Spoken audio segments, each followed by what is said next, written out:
ce tarif-là, il devrait faire plus. Oui, bon, c'est pas sa Des faute. massages, nettoyer un petit peu peut-être le Ouais, jardin, être le gazon.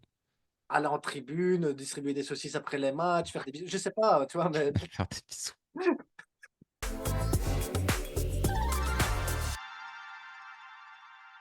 bonjour à toi et toi là-bas aussi. Bonjour à tous. Alors aujourd'hui, ben, j'ai décidé d'inviter un petit youtubeur, quelqu'un qui démarre sur la chaîne. Alors je veux qu'on donne de la force, qu'on s'abonne, des pouces et tout pour Café Barça. Comment vas-tu? Bah écoute, ça va très bien. Merci pour ton invitation. C'est ta belle chaîne, ça me fait plaisir que tu me donnes de la force, évidemment. La frite, c'est pas n'importe qui, c'est le plus grand youtubeur Barça de Mons. De Mons. Mais que de Mons. C'est le seul de Mons, de toute façon. Tu es Peut-être seul. le Il y a seul que moi. supporter du Barça même. Dans la rue, je suis tout seul à porter le maillot. C'est quoi ça? Ah là là. Bon, en tout cas, ça va très bien. Merci à toi. Très content d'être là, évidemment. On va se régaler. On va se régaler, hein. Aujourd'hui, le sujet, c'est Frenkie de Jong, les enfants. Frenkie. Donc, avant de commencer le sujet, parce que moi, il y a un truc, c'est hyper important à tous, dans les commentaires, dans ceux qui vont écouter la vidéo, je veux pas qu'on parle du salaire de Frenkie de Jong. Je veux pas que, sur le plan sportif, on vienne me dire, oui, mais il touche 37 millions, à ce prix-là, il devrait faire plus. Le salaire, c'est le club qui lui a donné, c'est le club qui lui a offert. Pourquoi? Je sais pas. Mais Personne c'est ne sait. pas notre problème à nous, c'est sportif. J'aimerais vraiment qu'on reste sur le côté sportif du joueur parce que ça a un côté influence en fait, hein. Quand tu parles de salaire de joueur et des performances derrière, les gens ils sont tout de suite, oui, mais pour ce tarif-là, il devrait faire plus. Oui, bon, c'est pas sa Des faute. massages, nettoyer un petit peu peut-être le Ouais, jardin, être le gazon. aller en tribune, distribuer des saucisses après les matchs, faire des bisous, je sais pas, tu vois, mais Faire des bisous. Oh là je sais là. pas, mais le salaire, voilà, c'est sportif. Les enfants, restez cohérents, sportifs, s'il vous Oui. plaît. Parce que sinon, si on parle du salaire, ben oui, il faut le vendre. Voilà, hop, c'est bon, vidéo finie. Mais Frenkie de Jong, toi, qu'est-ce que tu en penses de Frenkie avant Flick, depuis son arrivée au Barça? Est-ce que tu es satisfait de Frenkie de Non, Jong? non, non. Non? Enfin, oui et non, parce que évidemment, il y a eu des moments où Frenkie de Jong a été très performant, on va pas se mentir. Maintenant, il y a ses performances et il y a ce qu'il aurait dû par rapport à son potentiel atteindre. Et il y a un petit écart quand même, je pense. Parce que une des meilleures versions de Jong, c'est probablement, il y en a eu peut-être 2, je pense, pour moi en tout cas. Il y a eu la version de Jong à l'Ajax, la saison avec l'Ajax où l'Ajax va, en Ligue des Champions et tout, fait une très belle campagne et tout ça. Il y a cette version-là de Jong et il y a la version aussi, hem, je pense la saison, alors pas la saison dernière, la saison d'avant, Avec heu, Busquets. dans le double pivot, le fameux double pivot Busquets, Frenkie de Jong et là quand même, déjà sur toute une saison évidemment, ça a été plutôt bon, plutôt très bon même. On a vu un De Jong, qu'on n'avait pas encore vu, on savait pas. Un coup, on le mettait en 6, il faut qu'il soit 6, c'était un pivot. Puis un coup, il jouait, milieu quand même plus haut là. Quand Xavi arrive, au tout début, Frenkie de Jong, il joue, relayeur, il joue pas, c'était pivot qui était, c'était pivot, c'était Busquets qui était seul en pivot et Frenkie jouait plus haut, milieu, intérieur et on avait un Frenkie de Jong qui était beaucoup plus offensif, qui était peut-être, qui se projetait souvent dans la surface, je sais pas si tu te souviens, mais Ouais, il marquait des des buts.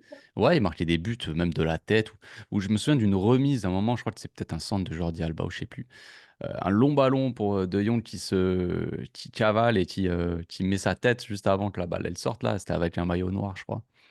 Heu, donc ça, c'était même pas quand il y avait, Xavi, je crois que c'était quand il y avait Koeman encore et Voilà, ouais. heu et il fait une remise pour Messi ou pour, Griezmann ou un joueur comme ça, je sais plus, peut-être Braithwaite, qui sait? Je confonds des fois Braithwaite et Messi, j'ai tendance à les confondre un peu les 2. Il est totalement bon. Ouais, c'est ça. Mais bref, donc on sait pas trop, il y a de toute façon, il y a toujours ce truc-là avec De Jong de savoir, quel poste il doit jouer. Mais du coup, Bah, par rapport à ce qu'on voyait de Jong du début de l'Ajax, en tout cas, on s'est dit ce joueur-là, ça va être le joueur du Barça, en tout cas peut-être le patron de ce milieu.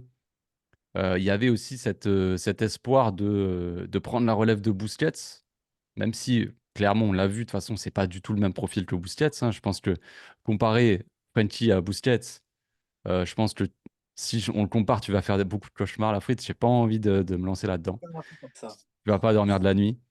Donc voilà, mais il y avait cet espoir quand même d'un Frenkie de Jong qui allait prendre un petit peu la relève au milieu après le départ d'Iniesta, de Xavi, de Busquets. Quand tu as un milieu, Arturo Vidal, des mecs comme Sergio Pjanic Roberto. ou Sergio Roberto, il y avait quand même des milieux. C'était pas le gratin du football pendant quelques années, quoi. Il y a Busquets qui est resté là pendant des années à essayer de porter ce Ben, oui. milieu-là, mais à côté de lui, Rakitic aussi, à la fin, c'était compliqué. Donc... Et là, De Jong arrive, on se dit, on est tranquille. Et C'est ça. finalement, c'est pas si bien que ça, quoi. Ben, c'est surtout quand, ouais, comme tu dis, hein, tu vois le Frenkie de l'Ajax qui se met entre les deux défenseurs, qui jouait 6 à l'Ajax, hein, parce qu'il jouait 6 et il distribuait les ballons, il se projetait et tout. Tu t'es dit, ça, ce type de joueur-là au Barça, normalement, ça peut le faire. Si tu arrives à canaliser le joueur et à bien le mettre en place, Mm, tu dois savoir tirer quelque chose parce que je suis pas un fan de Frenkie, mais tu dois reconnaître que le joueur est bourré de talent. Il est bourré de qualité, balle au pied, en vitesse, en physique. Enfin, normalement, ça devrait être compatible. Il devrait cartonner au Barça. Tu devrais te dire, oui, ce joueur-là, c'est indispensable. Ce joueur-là, t'en as absolument besoin. À l'heure actuelle, il est blessé et le joueur que tu as besoin le plus, par exemple, c'est un Gavi. Tu te dis, c'est Gavi que j'ai besoin plus que Frenkie de Jong. Mais c'est pas normal parce que ben, Frenkie, maintenant, il a un âge aussi où tu te dis, oui, il doit prendre ses responsabilités de capitaine. Il devrait, depuis le temps qu'il est au Barça, avoir posé sa marque, avoir posé son truc. mm, Et on est toujours en recherche. Et comme tu dis, Busquets, Frenkie, c'était le plus bel équilibre qu'on avait. mm. Et c'est la problématique. Maintenant, ben, sous Flick, est-ce que Frenkie, C'est ça ça peut le. parce que pour moi, il n'a pas atteint le niveau qui devait être atteint par Frenkie. Pour moi, on l'a pas atteint, le niveau de Frenkie. Même son potentiel réel n'est pas encore atteint. Mm, pareil. Euh, Je Est-ce pense qu'on peut que. l'atteindre? Oui, bon, ça, c'est toute la question de savoir si les joueurs. Ça dépend pas que du coach et que du talent du joueur, ça dépend de tout l'environnement, savoir si lui-même psychologiquement ça va aller, les blessures ça va aller. Ça, c'est un gros point d'interrogation quand même, la blessure. Mais peut-être qu'on en parlera après, mais bon, c'est délicat, on sait pas trop. Et donc ça dépend de beaucoup de facteurs, on va dire.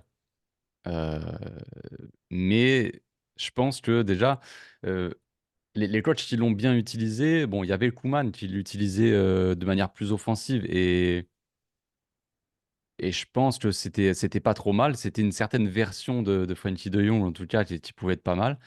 Mais quand même, je pense que Xavi, en l'utilisant dans le double pivot, l'a mieux utilisé. En tout cas, c'était un petit peu mieux. Et lui-même, je pense qu'il était plus à l'aise dans ce rôle-là. Maintenant, on a changé de coach encore, parce qu'il y a quand même Frenkie, il a démarré avec Valverde. Après, il a fait quitter Sétienne pendant quelques mois, le temps de prendre un 8-2 avec le Bayern, de flic. Euh, Après, il y a eu Koeman, il y a eu Xavi, voilà. Et à chaque fois, il y a eu des débats, de toute façon, sur l'utilisation de Frenkie, déjà. Et, euh, et là, donc maintenant, c'est Flick qui va arriver, qui est là. Et pour le moment, on n'a pas vu Frenkie sous Flick, donc on ne sait pas trop comment il va l'utiliser. Est-ce qu'il va l'utiliser en pivot? Est-ce qu'il va l'utiliser plus haut? Euh, c'est toute la question. Et moi, je pense qu'il va l'utiliser en pivot. Eh ben, moi,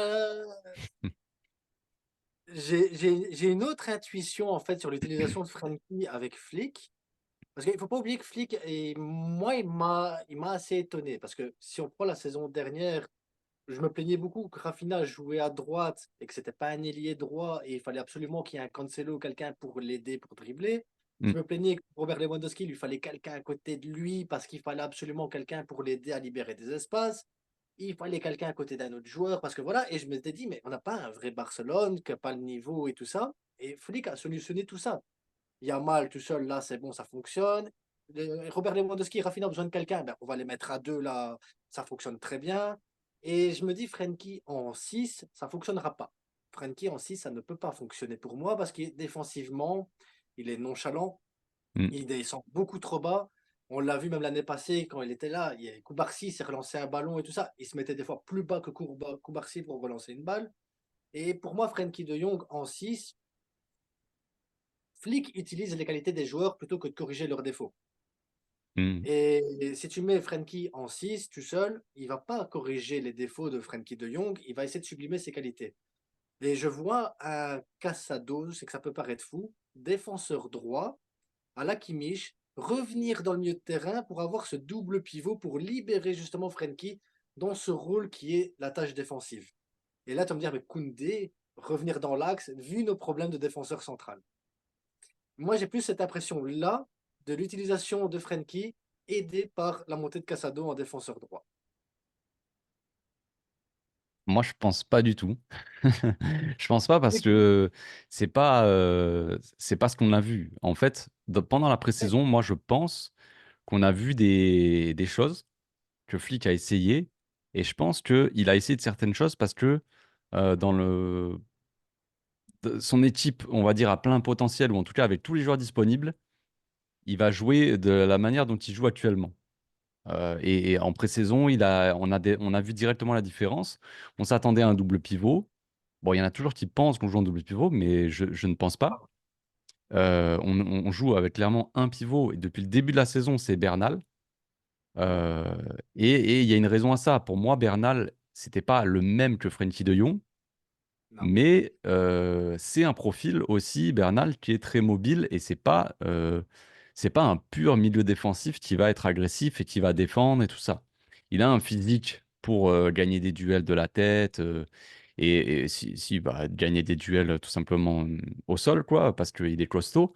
Mais c'est pas quand tu vois dans son attitude défensive, elle est pas. C'est pas un mort de faim, c'est pas un Gavi, par exemple, qui est au final pas forcément milieu défensif, mais qui a cette agressivité-là. C'est pas un classe ado dans l'attitude, voilà. Donc De Jong est encore plus nonchalant peut-être que Bernal, mais chez Bernal, il y a aussi ce côté un petit peu nonchalant par moment, où il va jouer très tranquille, il va essayer de dribbler, tout ça, il va prendre des risques dans les dribbles, tu vois. Alors qu'un milieu défensif, généralement, un mec comme Casado, pour donner un exemple, va pas forcément essayer de dribbler. S'il est dans une situation où il doit sortir d'un pressing, ok, il va faire peut-être un petit crochet, mais sinon, il va jouer très simplement, quoi. Et je pense que Flick a commencé à mettre Bernal là, non pas pour que Bernal soit le titulaire toute la saison, mais pour habituer toute son équipe à jouer quand Frenkie sera de retour, qui jouera au poste de Bernal, quoi. Donc ouais, mais Bernal s'est blessé entre-temps, mais voilà. Frenkie de Jong, il garde. Bernal, tu l'as vu, c'est trois touches de balle. Je suis d'accord. C'est trois touches de balle, Bernal. Je ne suis pas sûr et certain qu'il ait fait plus de trois touches de balle quand il devait faire un contrôle, quand il devait relancer, quand il devait distribuer. Le gars, il savait déjà où il allait distribuer la balle. Le truc avec Bernal, c'est qu'il voit le jeu avant que le jeu ne commence. Frenkie de Jong, il a ce truc de faire 65 touches, de tourner en rond, d'attendre que l'attaquant il arrive, qu'il le presse pour finalement revenir avec une passe en retrait plutôt que d'avancer le jeu. Et c'est le reproche de Frenkie de Jong que j'ai à chaque fois avec lui en 6, c'est qu'en dehors de la tâche défensive qui pour moi est médiocre de son côté, c'est ce côté d'accélérateur de jeu, parce que la balle va plus vite que le joueur. Je ne sais pas, c'est un concept basique du football. Et le gars, non, il va tourner comme ça. Tes joueurs qui sont partis en mouvement pour dire, ben, tiens, on va en profondeur, on y va, on lance les ballons, ben, le temps que l'autre tourne en rond, le jeu, il est fini. Je suis Est-ce que d'accord. Frenkie peut faire ça? Est-ce Je que suis, Frenkie peut jouer en trois touches? je suis d'accord déjà. Et quand je dis que je pense que Frenkie va jouer en pivot, pour moi, c'est pas un pivot. Mais je pense sincèrement que Flick va l'essayer à ce poste-là ou a prévu de le faire jouer à ce poste. Maintenant, est-ce que je pense que moi, c'est son meilleur poste ou est-ce qu'il va réussir? Ça, j'en sais rien. Voilà. Mais je pense vraiment qu'il va jouer à ce poste. Par contre, oui, voilà, comme tu dis, il y a un problème, c'est qu'il lâche pas son ballon. Maintenant, le fait qu'il tourne autour de lui, tout ça, il faut aussi se souvenir que il le faisait, j'ai l'impression, un peu moins peut-être quand il y avait Busquets à côté de lui. Et la saison dernière, si aussi il tourne autour de lui, c'est peut-être parce que il y a zéro solution devant lui. Après, c'est vrai que tu avais Auriol et Sergi Roberto à ses côtés. Quand tu joues seul en pivot déjà, bah, tu joues pas exactement de la même manière devant, tu as peut-être plus d'options, je sais pas, quoique, mais en tout cas là avec Flick, on en a parlé, sur ma vidéo, Ansu Fati, mais en gros il y a beaucoup de mouvements. Il y a beaucoup de mouvements devant, des joueurs qui changent de position, tout ça. Et peut-être que ça pourra l'aider aussi à avoir, alors ça ne va pas améliorer son talent ou ses qualités, mais en tout cas, au lieu de tourner 15 ans autour de lui-même, eh bien, il aura déjà peut-être plus de solutions devant. Et puis, il faudra peut-être qu'il simplifie son jeu aussi, à l'image de ce qu'a fait Robert. On a parlé de Robert aussi. Robert qui avait simplifié son jeu avec l'arrivée de Flick, au final, on a vu quand même un Robert qui est pas, c'est pas, Oui, voilà, c'est pas la c'est pas folie, facile. mais en tout cas, il a réussi à simplifier un petit peu son jeu, garder moins longtemps la balle, des fois jouer en une touche, tout ça. Peut-être que, comme tu dis, il va pas changer totalement la manière de jouer de Frenkie de Jong, mais peut-être qu'il va lui essayer petit à petit de le faire simplifier son jeu, qu'il va jouer plus simplement, ouais, en une touche, ou quand il faut lâcher vite, il va lâcher vite, quand il faut garder et patienter, il va patienter. Frenkie de Jong, ça reste un joueur intelligent, c'est pas un joueur médiocre en soi. Non, mais Euh, pour ça, il est bon. C'est un c'est bon ça? joueur de football. C'est sa manière d'utiliser les espaces, d'utiliser le ballon qui me dérange, parce que techniquement, il fait ce qu'il veut avec une balle. Mm. S'il doit faire une passe, on l'a déjà vu plein de fois, des passes en profondeur au-dessus de la défense, il sait le faire. Des frappes de loin, on l'a déjà vu faire contre, c'est contre Galatasaray la dernière là, en Europa League. Non, c'était Naples, je crois. Naples, Naples ou... la pleine lucarne, c'est ouais, possible. Il sait faire. Ce type sait faire ça. ouais, Tu es ouais. surpris. Pourquoi tu le fais pas plus? C'est tout. Mais oui, il a des qualités. Il faut maintenant voir. Après, Flick, c'est pas Xavi, c'est pas Valverde, c'est Tiem et tout ce qu'on a eu. Flick, apparemment, a vraiment la capacité de mettre les joueurs au mieux. Et donc, moi, à la base, ça fait 2 ans que je fais des vidéos en disant il faut vendre Frenkie de Jong, c'est la première fois où je me dis peut-être qu'avec Hansi Flick, il y a moyen d'avoir une version de Frenkie de Jong qui peut coller avec le jeu. C'est la première fois. Mais moi, je lui laisse cette saison-ci. Contrairement à Fatih, où je lui dis, ben là, on a le temps. Frenkie de Jong, là, il devrait normalement prendre son rôle de capitaine, comme Rafinha le prend maintenant pleinement, Ouais. et se dire, bon, je suis capitaine, je vais prendre mes responsabilités, je vais jouer comme l'entraîneur le demande, et apporter ce plus euh, qu'il doit faire depuis 10 ans presque. Hein. Oui, oui, Ça fait combien de clairement. temps qu'il ça, mais oui. Clairement, bah, il est arrivé en 2018, 19, je crois, de 19. Je sais plus, donc Non, bon, ça, 18, non? C'était avant le 18 ou... Covid. C'était, ouais, c'était les maillots à carreaux, là, je crois que c'est sa première saison, ça. Ouais, Donc en même temps que Ansu Fati, quand la saison où Ansu Fati démarre. Donc ouais, je sais bah plus si 2018. c'est vers là, quoi. Je sais plus Ouais, mais exactement. ça fait une éternité. Ouais, ça fait pas Dans 10 ce ans, Barcelona, mais ça fait une éternité. oui, oui, bah t'as l'impression qu'il y a eu tellement de changements que forcément, c'est plus du tout le même Barça. Et on attend d'un joueur comme Frenkie qui maintenant a quoi, 27 ans, je crois. À 27 ans, t'es plus une jeune promesse, quoi. Au bout d'un moment, 27 ans, t'es censé être à ton prime. Le patron de l'équipe, si tu es là depuis des années au milieu de terrain, avec un talent comme il a, en tout cas, c'est normal d'avoir autant d'attentes, en fait. C'est ça aussi, c'est pour ça qu'il y a quand même beaucoup de critiques envers les joueurs comme Frenkie. Et à chaque fois, il y a des abonnés, ou en tout cas des gens qui débarquent sur la chaîne, qui vont débarquer sur ta chaîne et qui vont dire comment oses-tu parler de Frenkie de Jong comme ça? Mais ce qu'il faut comprendre, c'est qu'un joueur comme Frenkie de Jong, qui a un talent monstre quand même, ou qui avait un gros potentiel, peut-être de devenir un des meilleurs milieux, pas forcément le meilleur, mais en tout cas un des meilleurs milieux Ouais. mondial, eh ben, tu as quand même un minimum d'attente sur lui où tu te dis, il est censé vraiment être au top du top. Et si le mec a 27 ans et on est toujours en train d'avoir des débats comme ça, c'est pas pour rien non plus, quoi. Ben non, on ne connaît pas encore sa position, on ne sait pas où il doit jouer, on ne sait pas dans quelle manière l'utiliser. Enfin, il a 27 ans, tu dois. Tu sais, c'est normalement à 27 ans, comme tu dis, le joueur, tu sais c'est quoi son poste, Mm. tu sais c'est quoi son rôle, tu connais ses qualités, tu sais comment l'utiliser. Lui, Je sais pas. Je sais pas. Après, je me dis, Flick, apparemment, c'est ce qu'il doit faire. Il montre Oui, depuis le début de saison que il a l'air de savoir ce qu'il fait avec les joueurs. S'il dit qu'il sait ce qu'il va faire de Frenkie, franchement, je suis curieux. je l'ai pas vu parler de Frenkie en soi. Perso, je l'ai Ah vu bon. dire de Frenkie, bon, il reviendra quand il reviendra, on met pas de pression pour son retour. Ça parle d'un retour après la trêve. Ça parle d'une cheville aussi où il est censé se faire opérer. Lui, il veut pas se faire opérer. Il veut attendre. Il y a des risques d'une rechute s'il se fait pas opérer. Bref, ça, c'est des histoires à dormir debout, mais du coup, on sait pas. Mais concrètement, j'ai pas vu de déclaration de Flick en disant bah, quand il va revenir, il sera pivot. Quand il va revenir, et je le ferai jouer au milieu. Il a la capacité de un tel, un tel. Il n'a pas forcément, il sait pas. J'ai pas l'impression qu'il se soit vraiment exprimé autour du joueur, quoi. Bah, exprimer, non, mais après, il a pas. Enfin, après, tu vas me dire, est-ce qu'il a le choix des paroles qu'il doit dire en conférence de Oui, presse ou d'un truc? Ça, c'est autre chose, mais il n'y a pas l'impression qu'il ait envie qu'il parte du club, du moins. Donc, s'il n'a pas envie que le joueur oui, parte, par exemple, Ansu Fati, je sais qu'il y avait une conversation où, à la base, le club pensait peut-être libérer Ansu Fati, et finalement, c'est Hansi Flick qui a dit non, je vais l'utiliser comme neuf, parce que, ou comme, voilà, il en a besoin. Il l'a dit, j'en Mhm. ai besoin. Frenkie de Jong, apparemment, il en aurait besoin. Donc, s'il en a besoin, c'est qu'il a un projet pour lui. Tant de voir, parce que bon, le nombre de joueurs qui sont partis cette saison que Hansi Flick n'avait pas besoin. Oui. C'est Il y avait Mundo Deportivo qui avait sorti une info qui disait Hansi Flick compte sur Ansu Fati et Michael Faye pour cette saison. Donc tu te dis, ok, bon, t'es sûr de l'info, ça va. Alors il compte sur et Michael Faye est vendu finalement. Ansu Fati est resté.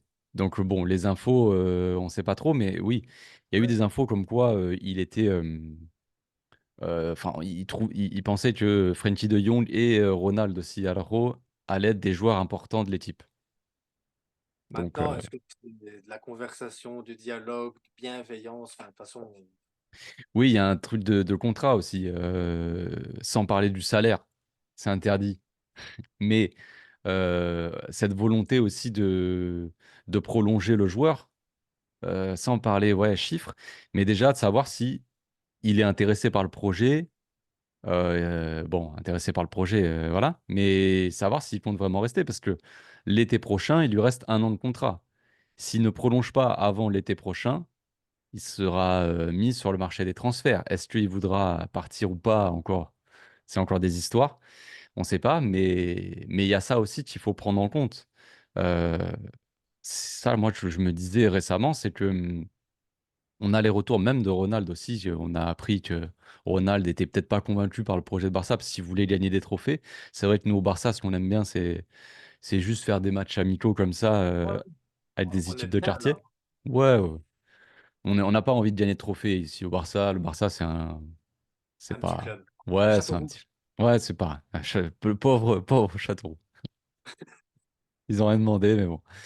Euh, Mais voilà, mais donc il y a cette question aussi de savoir si il va faire partie du projet, voilà.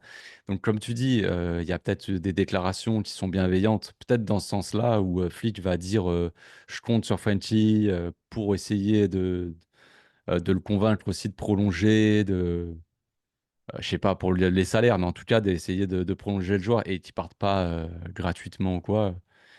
Qu'on se retrouve pas la saison prochaine à devoir se dépêcher de le vendre parce qu'il lui reste 1 an de contrat, voilà. Mais ça aussi, faudra le prendre en compte, je pense, par rapport à son intégration et même ce qu'il peut apporter à l'équipe. Si le gars, il se dit dans sa tête, moi, c'est fini, l'été prochain, je me barre, là, ça change aussi beaucoup de choses, quoi. Ça change aussi maintenant. C'est pour ça que j'aime pas qu'on parle trop des salaires et tout ça, parce que on va parler mercato, prolongation de contrat, il reste une année, 2 ans, peut-être partir gratuit. Manchester, Ten Hag le veut, on le sait, c'est pas un secret. Mais en même temps, le Barça, la manière dont ils ont traité Frenkie de Jong il y a 2 ans, la manière dont ils ont essayé de le pousser à la porte quand il était aux États-Unis, faire des fuites sur son salaire, sur ses contrats, l'envoyer absolument, tiens, Manchester le veut, 100 millions, 80 millions, attention. Le Barça n'est pas non plus de tout reproche dans la manière de pouvoir traiter les informations et la manière de vouloir se débarrasser des joueurs. Et Frenkie, qui là ne veut pas prolonger ou ne veut pas parler de cette prolongation-là, j'ai un peu que c'est plus une représailles ou une vengeance par rapport à ce qu'il a vécu il y a 2 ans, parce que ben, il faut se souvenir, il y a 2 ans, c'était si on vend Frenkie, on a Bernardo Silva. Ouais, ouais, c'était Si on ça. n'a pas eu Bernardo Silva, c'est C'est à parce que cause de lui. Frenkie est resté. C'est pas parce que notre direction elle travaille mal, c'est pas parce que notre direction elle ne sait pas générer d'argent ou de fair play financier, non, c'est parce que le joueur est resté. Et tu vois, cette communication qu'a Laporta avec les joueurs, de les prendre un peu comme des produits, ou je sais pas exactement, il y a pas de côté humain. Le fait que maintenant Frenkie de Jong retourne son truc, cette manière de dialogue sur la direction, pour moi c'est cohérent. Moi je serais Frenkie de Jong, je ferais le même, hein. Oui, Je ferais bah oui, exactement le même. C'est pas oui, normal de communiquer ainsi. totalement. Là, c'est clairement, c'est dégueulasse en vrai. Et puis après, nous, quand on est dans le feu de l'action, dans le mercato, tu sais, t'as toujours, enfin, quand je dis nous, c'est supporters en général, mais t'as envie que le Barça, ouais, t'as envie de faire un mercato, t'as envie que certains joueurs ils viennent pour essayer de faire une bonne saison. Donc évidemment, tu vois l'info qui sort comme ça, et tu lis le truc sans analyser vraiment tout le contexte et tout ce qu'il y a autour. Tu te À dis, ah ouais, chaud, De Jong, ouais, vas-y, faut qu'il dégage, vas-y, c'est lui qui fout la merde, tout ça. ouais. Mais ça, la direction, pas forcément la porte à direct, mais bon, on sait que c'est lui qui aime quand même qui prend des décisions, mais en tout cas, tout ce qui englobe la direction, de gérer ça de cette manière-là, ouais, c'est clairement, c'est dégueulasse, quoi. Parce que Ben, c'est ton joueur. c'est ton joueur et on l'a eu ici cette année avec Sergi Roberto. Combien de temps Sergi Roberto, au lieu de dire directement au début de mercato, écoute Sergi Roberto, on ne te prolongera pas. Hmm. On n'a pas besoin de toi. Le gars, il a attendu jusque mi-août quasiment pour se trouver un Ouais. club au final. Il s- Gundogan qui dit voilà, je pars parce que je veux aider le club. Tu as la conférence de presse de Laporta derrière qui dit ben voilà, Gundogan, c'est parce qu'il rentrait pas dans les projets. Ouais, Deux ouais. secondes. Et la manière dont notre direction traite les joueurs, il ne faut pas être étonné que nos joueurs traitent la direction de la même manière. C'est ça. Et je ne veux pas qu'on reproche aux joueurs, parce qu'ils ont un gros salaire que la direction leur a donné, qu'on vienne leur reprocher à eux de toucher ce salaire-là ou d'avoir ce genre de comportement-là. Totalement. Après, moi, quand je parle du contrat de Frenkie de Jong, de savoir s'il va s'intégrer totalement au projet, c'est pas forcément contre lui que je dis ça, mais c'est juste pour avoir une vue d'ensemble sur la situation et se dire, bah, peut-être que dans tous les cas, il aura pas forcément la tête à ça. Et comme tu le dis, ça serait aussi normal de réagir aussi comme ça quand tu as été traité comme une merde. Ouais, c'est ça. Après, maintenant, peut-être Hansi Flick de voir avec lui ensemble, en, en off, vraiment à deux, voilà. Est-ce que vraiment, si c'est juste pour faire chez la direction, dis-le moi. Comme ça, bah, dans ces cas-là, si je sais que tu vas prolonger dans un an ou deux, je t'intègre au projet. Maintenant, si vraiment l'idée c'est de partir à un moment donné, je te laisse tranquille faire ton truc, mais sache que je vais avoir besoin de toi, mais tu ne seras pas les clés essentielles du projet futur. Mais je pense que c'est plus une conversation de confiance entre l'entraîneur et le joueur. Et après, les journalistes, ils feront leur truc de leur côté avec le. Enfin, Oui, oui, ça c'est un classique. Ouais, ouais, mais c'est vrai que oui, Flick va aussi être important là-dedans. Et il va avoir forcément une discussion avec le joueur déjà par rapport à son utilisation et même de savoir s'il peut compter sur lui, évidemment, parce que Flick, là, il a signé pour 2 ans, quoi. Enfin, il va pas un an rester plus juste un an un an. de plus. Ouais, mais je pense que concrètement, je Ouais. pense qu'il va rester au moins une deuxième année. Et voilà, l'objectif, c'est aussi de créer tout un projet, quoi, sportif. C'est pas uniquement de rester une saison, d'être un bouche-trou et de repartir, de changer de coach après au bout d'un an. Donc, en tout cas, pas dans la tête du coach. Peut-être que le président, il pense autre chose et qu'il a fait des trucs un peu, voilà, dans son dos, mais au final, on n'en sait rien. Bon. Il peut se passer beaucoup Ouais, de c'est ça. choses en très peu de temps. Mais le coach, lui, il arrive ici coaché, on lui dit un an plus un an en option. Lui, il se voit au moins 2 ans minimum au club, quoi. De toute façon, il doit coacher et il doit préparer l'équipe comme s'il allait rester même 10 ans, en fait, hein. Il Oui, c'est doit ça. préparer le projet. C'est pas. Les années de contrat, ça reste les années de contrat, mais après, derrière, s'il prépare quelque chose de bien, il va rester. Et Oui, j'espère qu'il restera, parce que changer tous les 2 ans, ouais, oui, bah oui, il faut avoir un minimum de continuité. Sinon, si tu changes de coach, là, les dernières années, quand même, bah, regarde, on parle de Frenkie, mais depuis que Frenkie est arrivé, comme je disais tout à l'heure, on a eu Valverde, Setien, Koeman, Xavi, et là, Hansi Flick, maintenant. Ça fait 5 coachs. Ça fait. ben, Dembélé, il se blessait, il revenait un nouvel entraîneur. C'est ça. Lui, il a même connu Barjuan. Ouais, ouais, c'est vrai, Barjuan aussi, ouais. Il est resté quelques jours. On va clôturer, je pense, là-dessus. On est d'accord que Frenkie ben, est un grand joueur, mais on ne sait pas si on va savoir s'en servir. C'est bien. Ouais. Voilà, je pense que c'est la meilleure conclusion Voilà. qu'on peut faire de cette Conclusion, on vidéo. sait pas, quoi. Euh, mais en tout cas, merci à toi d'être venu sur la chaîne comme ça ainsi. Ça fait Bah, plaisir. merci à toi Parce de que m'avoir invité. on a quand même l'un des plus grands youtubeurs du monde qu'elle a sur cette chaîne aujourd'hui, les Du gars. Vous monde. vous rendez compte. Rien que pour ça, il faut aller sur sa chaîne, liker n'importe quelle vidéo de sa chaîne, on s'en fout, et abonnez-vous. Chez lui. Moi, Merci pour l'invitation. Un grand plaisir, hein. Tu sais, la frite, de toute façon, c'est pas la première vidéo qu'on tourne ensemble et pas la dernière non plus. Donc, je pense. c'est toujours un régal, c'est détente, on rigole bien. C'est- Et puis voilà. Attendant, ben, bonne journée à tous, bonne soirée. Je sais pas quand on va sortir la vidéo, je sais pas à quelle heure, mais c'est pas important de toute façon. Et n'oubliez pas le plus important, les gars, c'est que du foot. Parce que c'est que du foot. Exactement. Merci à toi. Ciao. Ciao, ciao.